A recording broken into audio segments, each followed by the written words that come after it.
The DNA sequencing technique, Sanger sequencing, was initially invented in 1977 by Frederick Sanger, a creation for which he won his second Nobel Prize in Chemistry in 1980. This technique soon became the primary method through which researchers sequence DNA, and although numerous updates to the technologies involved have enabled this technique to be completed in a faster, more automated manner, the core working principles of this technique remain the same. Although more contemporary next-generation sequencing technologies offer higher throughput parallel sequencing of multiple samples and gene targets, Sanger sequencing remains valued due to its fast, cost-effective sequencing capabilities when dealing with fewer than 20 DNA targets. Its low error rate makes it a common feature in clinical sequencing.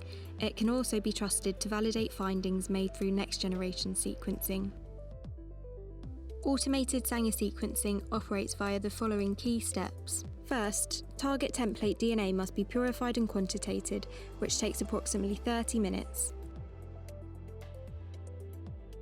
Then, the template strands of DNA are subjected to several rounds of thermal cycling. These reactions contain a mixture of regular deoxynucleotides and fluorescently labelled dideoxyribonucleotides, or DDNTPs. These DDNTPs lack the 3' OH group required for further phosphodiester bonds to form, and therefore prevent the continued extension of the DNA template in the reaction when incorporated into a strand. There are more regular deoxynucleotides than DDNTPs in the mixture, so target DNA strands of different lengths are created. This step takes up to 2 hours and 30 minutes. Next, the reaction needs to be cleaned up to remove any excess DDNTPs.